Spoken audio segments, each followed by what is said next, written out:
Hi everyone, welcome back to Coffee, Books, and Rain, where we are discussing the third installment of the Mead Mishaps. And I have to thank Kimberly Lemming for this series and for being absolutely delightful in her writings. And we are talking about that time I got drunk and saved a human, because this is the third installment and I am trying to pull it up so we can talk about drunk and saved a human. I should have done this a second ago. Anyway, perfect. So this is the third installment of the Mead Mishaps, and I just finished it today. And today is the day, I believe it. Actually, it says it first published on May 23rd of 2023. However, it says it's publishing today in my NetGalley account, so that is why I wanted to drop this episode today, because I wanted to push it out on the day that I think the physical copy is releasing.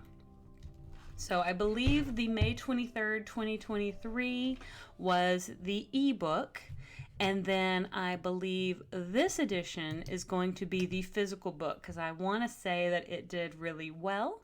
And I know the other two books we have talked about on my Books Are Magical podcast with my co-host Annalicia. I do plan on doing an episode with Annalicia when she returns from Japan on the podcast, so crossing fingers that you guys will get an episode before the end of the month on the podcast app as well. So please find us on Apple or Spotify, on whatever platform that you actually partake of. I actually use like YouTube Music because I used to use Google Podcasts, but anyway, whichever podcast platform you utilize. And please give us a like or a thumbs up or 5 stars or what have you. It would help us so much with the algorithm. And please subscribe here as well, because I am trying to grow my channel. Anyway, enough with all of that. We are talking about That Time I Got Drunk and Saved a Human, which is the third installment of the Mead Mishaps, which I think I've said like 2 or 3 times, but I am so excited. Like I said, just finished this book today. It flew by for me. I literally think I read it in 2 sittings, and I was not sure who we were going to actually, talk about with regards to the demon and the human that we're going to get together. So Hannah and I had kind of toyed with the idea of who it could possibly be, and I had kind of thought we might have Dante, because Dante was our storm dragon. He was the one that he was kind of, I don't know, clumsy around girls, and we had already had Fallon, who'd fall in love with Cinnamon in the first one. We had Felix and Brie in the second one, so that was the werewolf and Brie, a cheesemaker. So then in the third one, at the end of the second one, we actually had Dante trying his best to try to figure out, how to talk to females and all this sort of thing. And at the beginning of the third one, we certainly do see Dante as trying his very best not to crush anyone's hands. He had already broken someone's hand and dislocated someone's shoulder, I believe, and just trying to be gentle with a handshake. So, another dragon, so to speak. The summary goes: when I was a little girl, my ma used to read me stories every night. Some were epic adventures with high stakes and exciting twists, while others were princesses trapped in towers guarded by fierce dragons. The pitiful princess would be stuck inside all day, pining for her Prince Charming to come and rescue her. I always hated those stories. I couldn't imagine why the lazy thing just didn't get up and leave. Ironic, since I was now stuck in that same situation. Turns out, when a dragon holds you hostage, he just doesn't get up and leave. Who knew? When I thought I saw hope on the horizon, that hope was smashed to bits by, you guessed it, another damn dragon. And that's the summary. So, I hate to have to tell you guys who the human is, because I think that is such a clever part of this particular book. but the book releases today, and since the book releases today, I kind of want to go ahead and give you that little piece of nugget, because I'm not going to tell you the full story, but I also kind of want to wait till the end of this particular review to tell you who it is, and that way you just have to listen to this whole thing from me. But I will say, Dante is just as cute and clumsy as probably, so Fallon was a little bit more charming. Felix was a little clumsy, but definitely suave. Dante's awkward, does not know how to talk to girls, and he is trying his very best. Now, Dante also has a lot of gold, and he is certainly trying to bribe his new love with as much gold as possible. He is willing to do pretty much whatever it takes, whether it be chase a phoenix through the snow, or hold down what did he say? Like a griffin to let her pet it. All these sorts of things. There's one point where he realizes that her shoes have kind of been rubbing her heel raw. And it's while she's sleeping, because he didn't realize that something he gave her was going to pretty much cause a very drug-like stupor. And so she passes out from it. And he goes out and he pretty much pays an orc to buy as many shoes as possible, because he can absolutely not have her shoes hurting her in any way. So he pays an orc to buy as many shoes as possible. So now she feels fancy. She is a little begrudging at first, because she doesn't want to make it easy for him. She doesn't want to, because she's been trapped in a tower for, let's just say, quite a while. And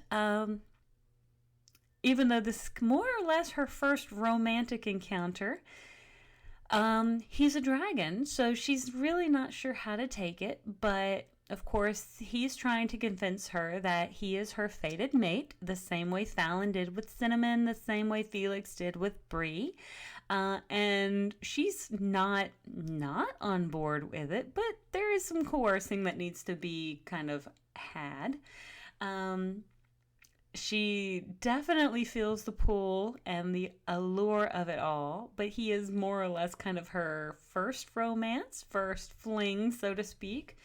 Definitely her first dalliance, it seems, as well, as she has been trapped in a what I would call Rapunzel tower for a little while. And so there are some hesitancies. She doesn't want to tell him where she's from. She doesn't really want to give him too many details, because she doesn't want him to go out and destroy it. She thinks that if he knows where she's from, that he may try to take it over and to try to rule it, because that's what dragons do. But she doesn't know the full story yet. As when you pick this book up, you will definitely already know a more full picture than even he or she does. Because we as the reader, if you've read the first two, will already know a lot more than both he and she knows, because he doesn't know who she is and she doesn't know who he is, but we as the reader definitely know how they fit together and how significant it is. And again, I'm trying to be vague, but I'm also trying to be very mysterious about it too, because I want you guys to be on the edge of your seats of wondering who this person is. And some of you may know, because some of you may have figured it out with, if you've already, I don't know if you've already read it, or if you're just really good at guessing. I didn't see it coming, because I thought maybe we were going to have, the barmaid and, one of the other demons. I thought maybe we were going to have Usha and maybe somebody on the boat, because she's a really strong female. Maybe she needed to be saved. But that was not the case, and I'm actually super excited about the person, because it actually plays out better in the long run, in my opinion. Still pretty spicy, but I don't feel like it's as spicy as the other two books. I felt like there were a lot more spicy segments in those than I got in this one. I do absolutely feel like Kimberly Lemming has found her stride, and like I said, completely flew through this book so quickly, had a fantastic adventure, and so I thought we were going on a different adventure with this book because Dante has a specific piece of, I think he has a trident, and Fallon has a shield and a helm, and those three pieces together apparently unlock like an ancient demon's or someone like that's like tomb. So I thought we were going to I thought that was the journey we were taking earlier in the book. I thought we were going to take all of those three demons, Felix, Fallon, and Dante, and I thought we were going to take their three ladies, and I thought we were all going on an adventure together, because that could have been a really cool story. I'm thinking, and I'm crossing fingers and hoping, that that will be the next book that we get, because we did not get to that really in time. Because right now, this book is just about wooing and winning over who Dante believes and Dante has determined is his fated mate. Which is so funny, because after approximately 700 years of Dante being trapped under Maiva's sort of sway and living and being a demon and being a dragon, he has never once been under the thrall of the fated mate scenario. He's never really once been in love. He's never really had any sort of draw. And then all of a sudden, he's finally free of Maiva's curse. He's out of Bohale, which is, where Fallon and Felix are. Those are pretty much his best friends.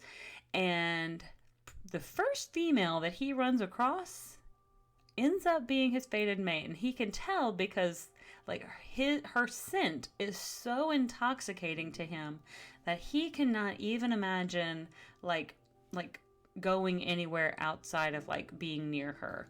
So he's pretty much oh crap, well damn it.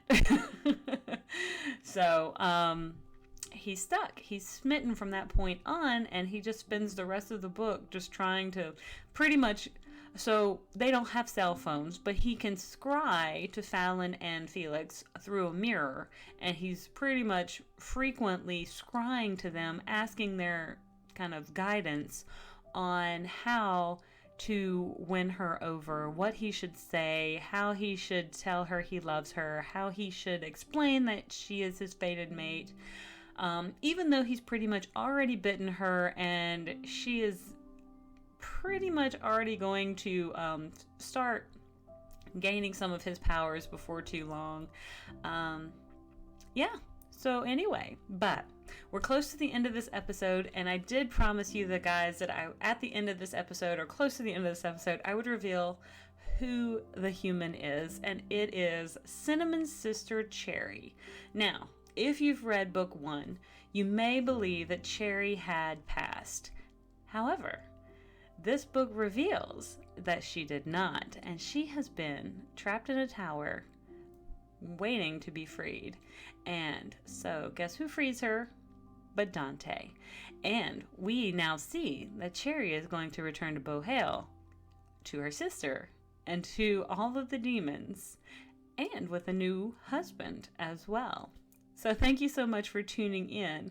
I hope you really liked this episode. I love sharing these books with you guys. I cannot wait to do the podcast episode with Hannah. I know I have probably just spoiled that, but honestly, you're going to learn that in probably the first 2 chapters anyway. So I don't feel like it's a big spoiler, but thank you so much for tuning in. Like and subscribe. I will see you guys on the next page. Have a great one. Bye.